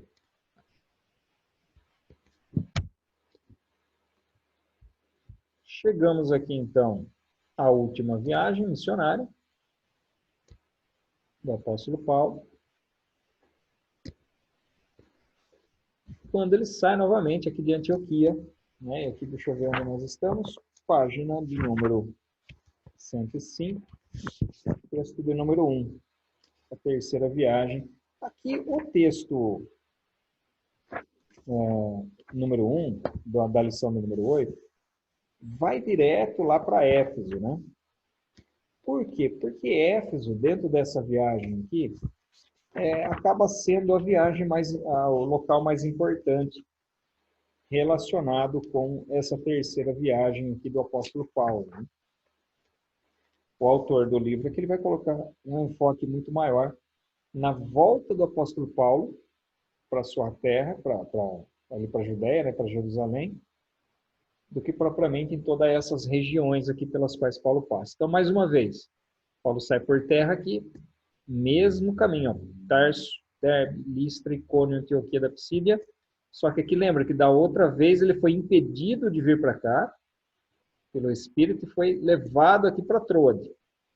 Dessa vez ele desce aqui até a região da Ásia e visita essas igrejas aqui, Éfeso, Esmirna, Pérgamo, depois é que vai para Troade, né? E aqui em Éfeso, Paulo fica por 2 anos por essa ocasião aqui, né? É o local onde Paulo mais ficou durante todas as suas viagens missionárias. A segunda foi lá em Corinto, na sua segunda viagem, que ele ficou 1 ano e meio, 18 meses. e na terceira viagem Paulo fica aqui na cidade de Éfeso por 2 anos, né? Éfeso foi a cidade alcançada pelo Evangelho antes da chegada de Paulo, ou seja, antes da segunda viagem, quando Paulo vem para Corinto, depois vem aqui para Éfeso. Quando ele chega aqui, o Evangelho já havia sido pregado lá, né? Mas Paulo ficou 2 anos aqui para consolidar os ensinos ali na cidade, corrigir alguns erros doutrinários da igreja daquele local. Como eu falei para vocês, né, é uma das principais cidades daquela época, uma cidade rica, populosa, né, centro de adoração à deusa Diana, né, possui uma população perversa, assim como a cidade de Corinto também. Quando Paulo saiu dali, levou muitas ofertas para os pobres de Jerusalém, né? A despedida de Paulo aqui nessa viagem, em Éfeso, né, se deu diante de um auditório composto apenas por cristãos. Aliás, Paulo, quando sai de Éfeso aqui, na verdade, ele vem aqui, em toda essa região, né? Passa de novo lá em cima, Filipos, Tessalônica, Bereia, desce por essa região até Corinto, sobe de novo para cá, volta pelo mesmo caminho, chega aqui, só que ele não vem para Éfeso mais. Ele vem aqui para Mileto, né? Em Mileto, ele manda chamar os anciãos de Éfeso que descem para cá, e aqui em Mileto é onde ele tem aquele sermão que fala, esse que ele passa, que adentra a noite ali, falando, né, a ponto do Eutico dormir e cair lá, e alguns falam que Paulo ressuscitou, que ele não morreu, que ele só desmaiou, enfim. O texto vai contar que ele cai lá, passado o período lá, esse Eutico cai, né? Então, em Mileto, Paulo se encontra com os presbíteros de Éfeso e reafirma que a ele importava pregar apenas a Cristo e glorificar o seu nome. Quando Paulo começa a sua pregação ali em Mileto? Por que essa pergunta? Porque quando nós vamos ver aqui, no capítulo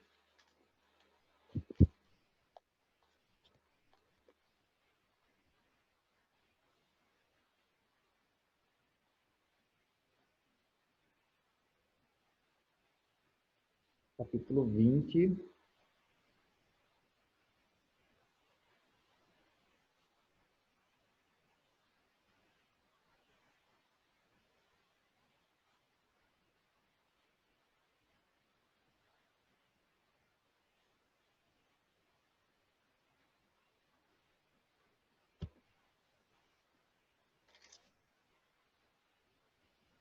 deixa eu ver só o versículo aqui, tá?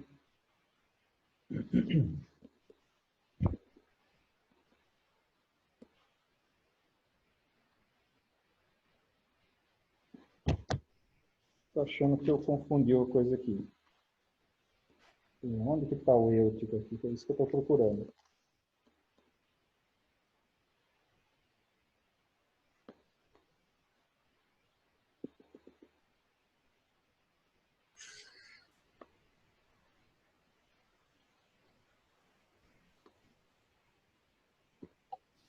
No versículo 9, Reginaldo, do capítulo 20.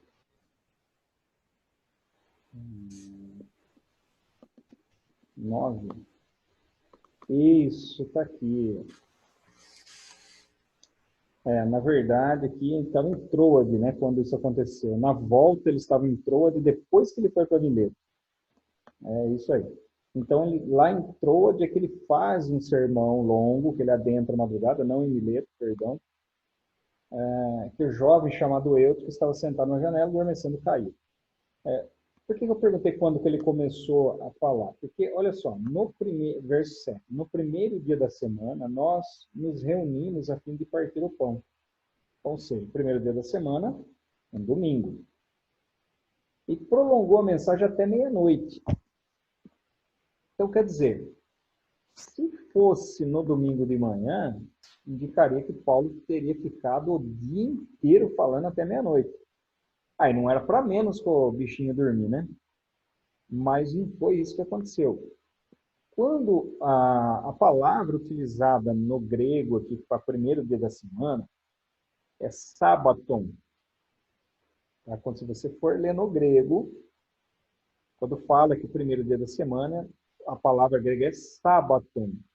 E por que é que isso foi traduzido? Algumas versões trazem até o domingo, né? Escrevem domingo. Domingo ou primeiro dia da semana. Porque dentro do costume judaico, o sábado à noite já era considerado o primeiro dia. O primeiro dia começava no sábado, ou entardecer, e até o entardecer do domingo, né, no nosso calendário. É o que o judeu chama de Moshlei Shabbat, ou saída do sábado. Por isso que é utilizado no grego a palavra sábado.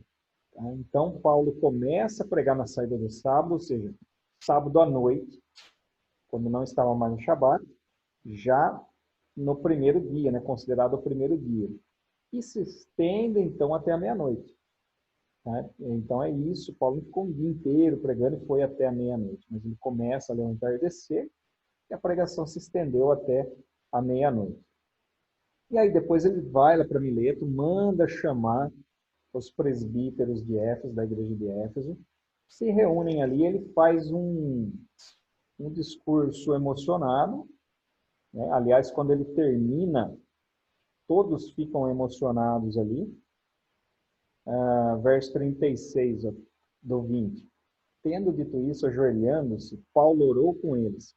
Então houve grande pranto entre todos, e abraçando Paulo, beijavam, entristecidos especialmente pela palavra que ele tinha dito, que não mais veriam o seu rosto. E eles o acompanharam até o navio. Então Paulo tinha uma consciência em relação ao seu ministério, em relação àquilo que Deus tinha para ele. E Paulo tinha, então, essa consciência de que por essa região ele não iria mais, não iria passar mais por ali. Por isso que eles se entristeceram bastante. Na verdade, quando ele chega aqui, em Tiro, né, nessa região, ocorre, deixa eu ver aqui, movidos pelo Espírito Santo, eles recomendavam a Paulo, verso 4, 21:4. Encontrando os discípulos, permanecemos lá durante 7 dias. Movidos pelo Espírito, eles recomendavam a Paulo que não fosse a Jerusalém. Por quê? Porque eles sabiam que as pessoas estavam lá buscando a Paulo, buscando prender a ele. Né? Então, Paulo vem aqui, vai até Cesareia, depois vai até Jerusalém, mesmo, né, tendo,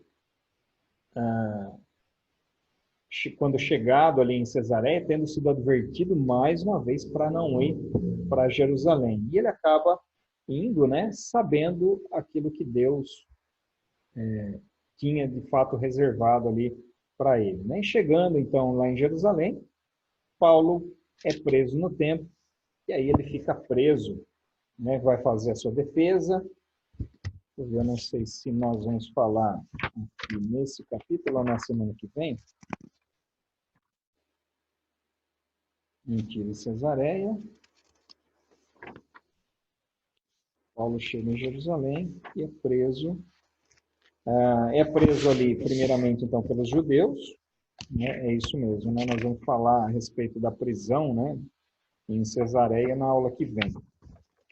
Hoje, apenas a defesa que Paulo faz ali perante o Sinédrio, né? Que está aqui no capítulo 22, a partir do verso 1.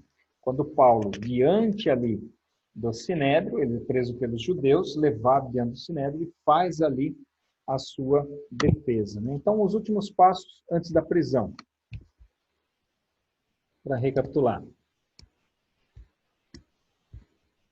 Em Cesareia, né, local onde Paulo se encontra com Filipe, um dos 7 diáconos, o profeta Ágabo, que confirma a revelação de que Paulo seria preso. Paulo é demonstrado a não subir a Jerusalém. Chegando em Jerusalém, é orientado a mostrar publicamente que não era contrário à prática dos costumes judaicos, porque a principal acusação em relação a Paulo é que ele estava pervertendo os costumes judaicos, incitando os judeus a não praticarem os rituais judaicos. E o que ele faz? Ele chega em Jerusalém e prudentemente se submete aos rituais de purificação do judaísmo, mesmo ele compreendendo que não era necessário. mas de uma forma prudente ele acaba se submetendo aos rituais de purificação.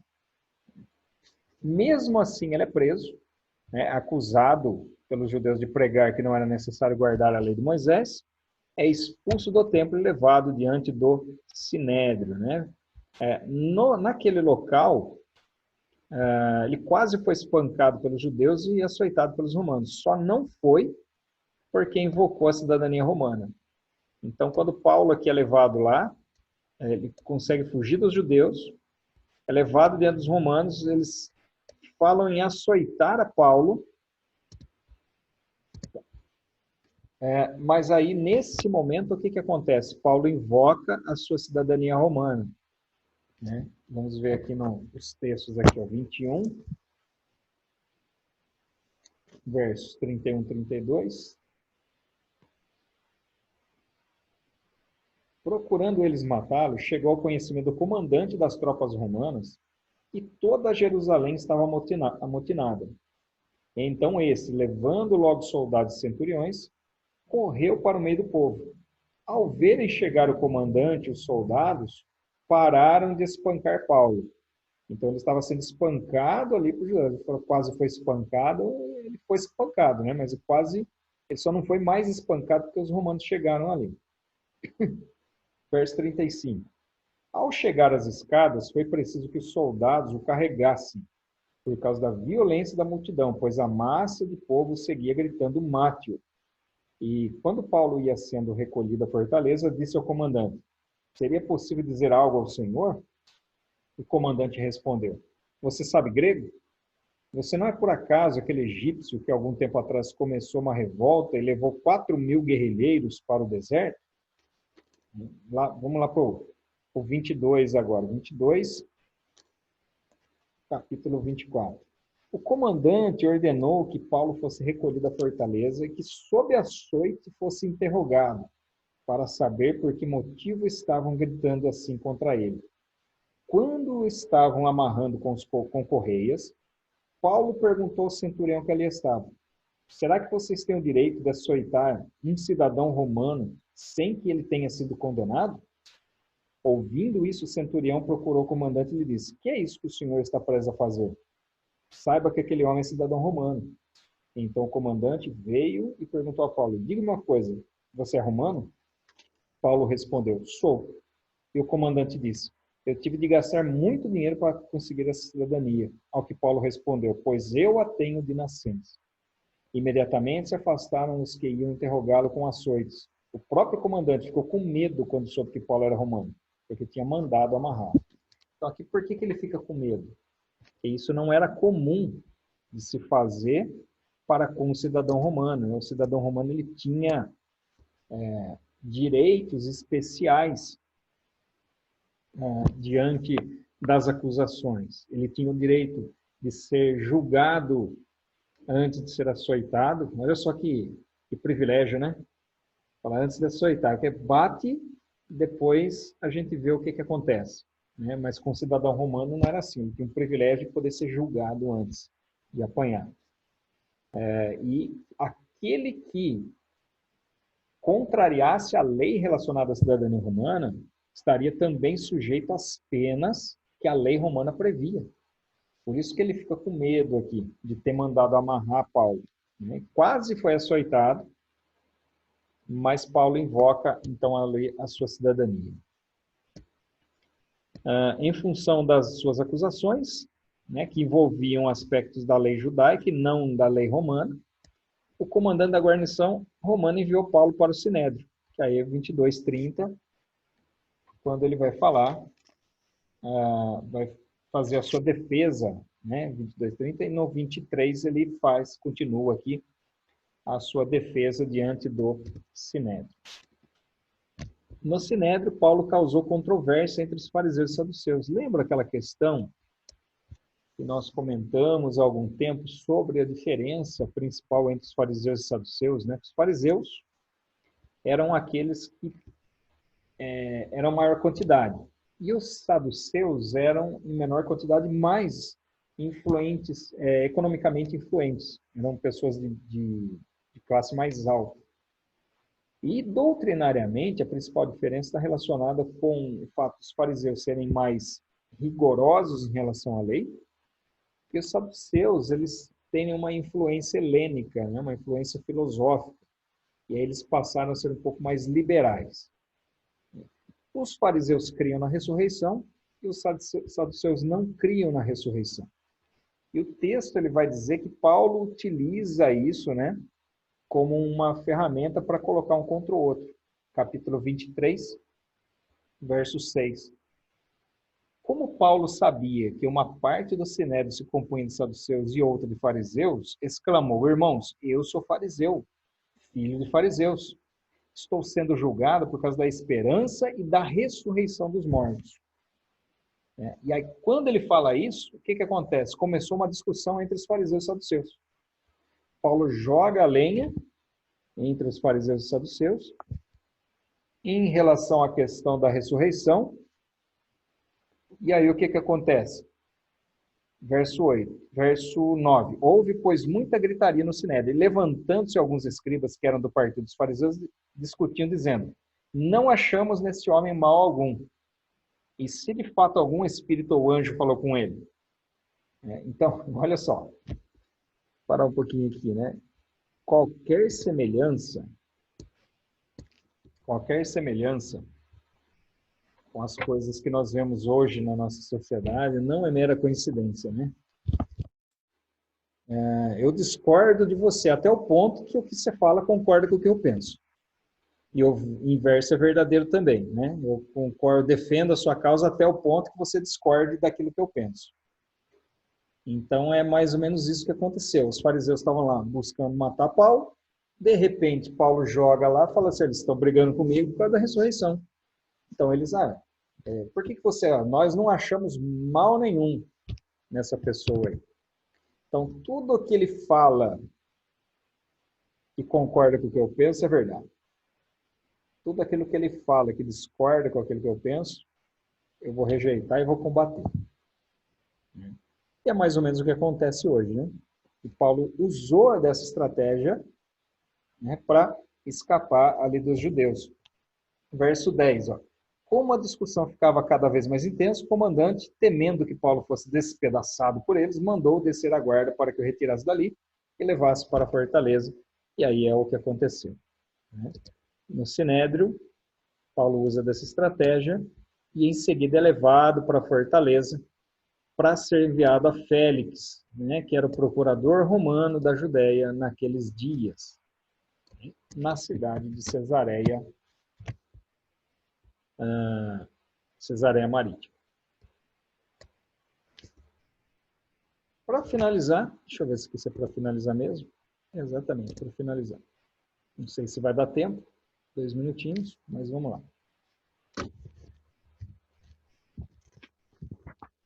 Mesmo sabendo que Paulo, o próprio Paulo, né? Mesmo sabendo que ele seria preso, Paulo seguiu para Jerusalém. E por quê?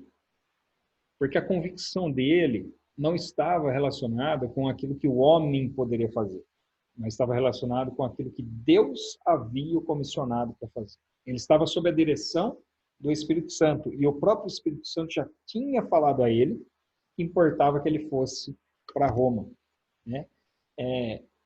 A prudência de Paulo, quando chega lá em Jerusalém, ele não se recusa a cumprir o costume judaico.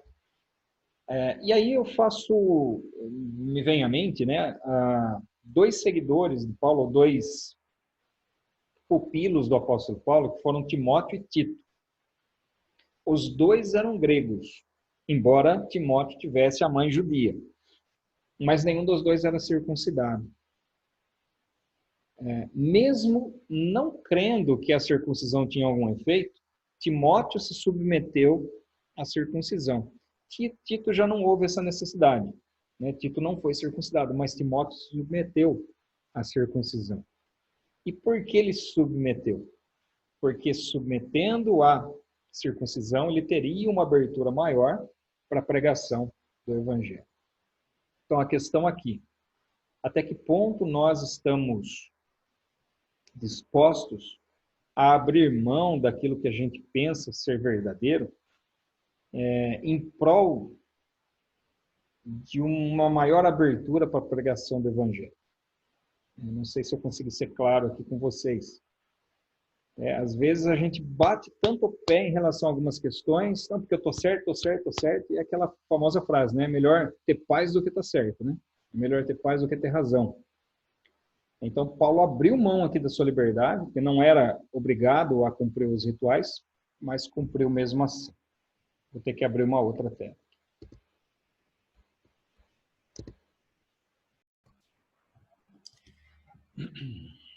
Acho que quem está faltando aqui será, não?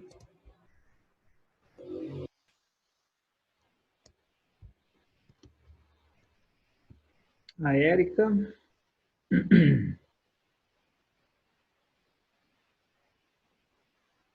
Nivaldo está aí. E a Débora.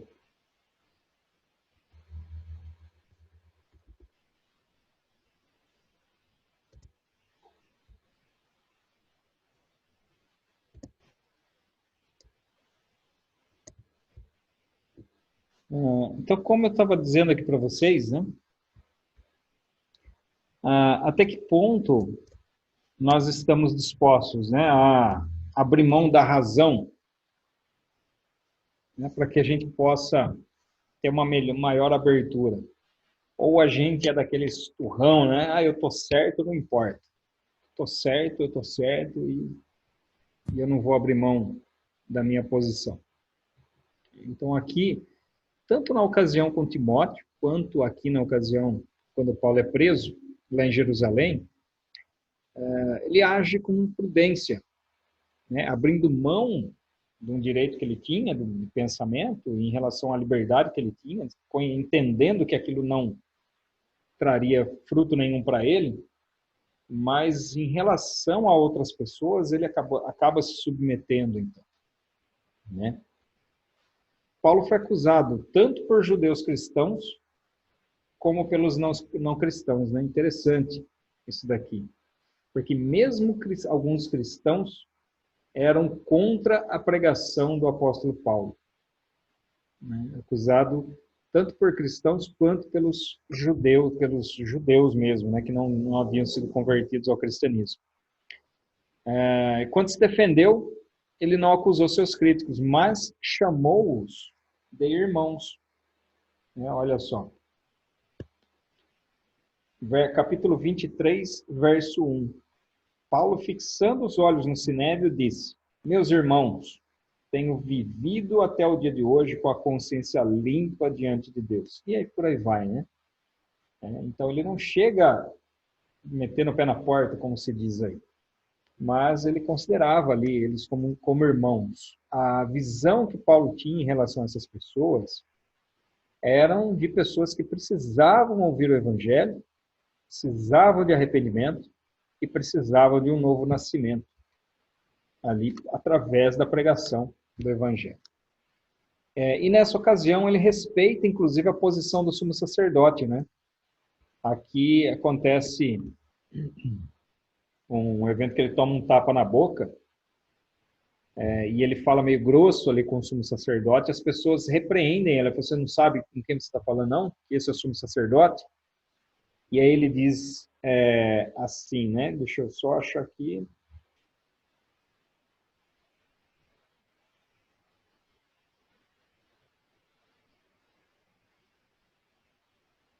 Verso 5. Paulo respondeu, verso 4. Os que estavam ali perguntaram a Paulo: você está insultando o sumo sacerdote de Deus? Paulo respondeu: eu não sabia, irmãos, que ele é sumo sacerdote. Porque está escrito: não fale mal de uma autoridade do seu povo. Então, Paulo, apesar de estar ali revestido da autoridade que Deus havia dado para ele, a autoridade do Espírito Santo que estava sobre a vida dele, Paulo reconhecia também que ele deveria se submeter aos princípios da própria palavra, como, por exemplo, a submissão a uma autoridade, ou a honra e o respeito que cada autoridade, que é devida a cada autoridade. Então, inclusive nisso, Paulo, nesse momento, também nos dá um exemplo aqui. Bom, por hoje, então, é isso. Na aula que vem, nós vamos partir do momento em que Paulo fica preso, lá em Cesareia, antes de ser levado, então, para Roma. E aí a gente encerra, na semana que vem, o livro de Atos. Encerramos mais um livro, né? E, pessoal, fica aberto aqui para vocês, caso queiram fazer algum comentário. Fique à vontade.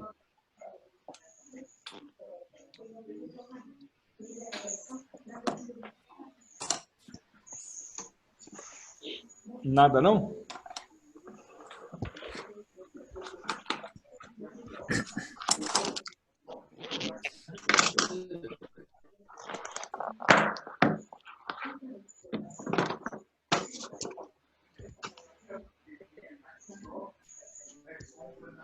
Então, olha só.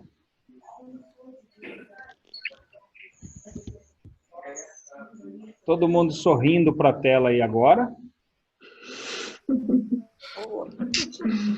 Nossa, espera um pouquinho, peraí. Ali. Hã? O que é? Eu estava travada, com a mão na testa. Quando eu digito aqui fica travada, né? Então eu preciso, é o clique aqui. Então todo mundo sorrindo para a tela aí, fotinho. Se arruma aí, Amanda. Aqui,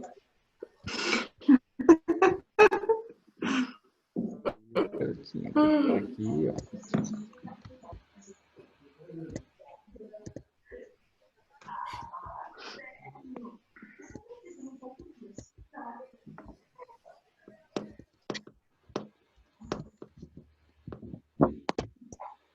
Ah, coisa linda. Foi recordação. Aprendi a fazer, tá vendo? Reginaldo. Oi. Pergunta, quando você fala que Paulo ele também foi perseguido pelos cristãos, por qual motivo? Pelos judaizantes. Os convertidos a Cristo? Sim. Sim, porque alguns insistiam, né, na manutenção na imposição dos rituais judaicos. Ah, é por causa dos costumes, no caso. Sim, por causa dos costumes, exatamente. Reginaldo, e quando fala da purificação, não tem que ele passou pela purificação como o costume dos judeus, não tem nada relacionado à circuncisão? Não, é relacionado com a mikvê. Quando alguém chegava de viagem, ele tinha que se dirigir a um dos tanques de mergulho de banho ritual e mergulhar ali no tanque, né? E fazer as orações ali, oferecer os sacrifícios relacionados ali no templo, e aí ele se encontrava puro. Né? Por isso que se chama ritual de purificação. Tá. O que mais?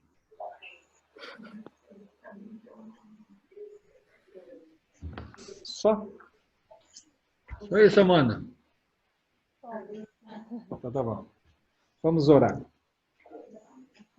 Senhor, obrigado, Pai. Te agradecemos, te damos graças ao Senhor, bendizemos o teu nome.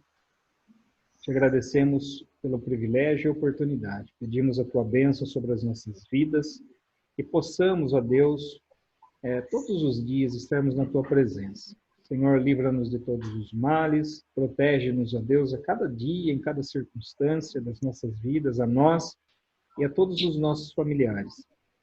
Possamos estar sempre na tua presença, ó Deus. Protege-nos, Senhor, durante essa semana, dá-nos uma semana abençoada. Eu peço em nome do Senhor Jesus e já te agradeço, Senhor, pela tua graça, pela tua misericórdia sobre nós. Amém. Amém. Amém. Deus abençoe, gente. Fica na paz. Amém. Tchau. Paz. Paz.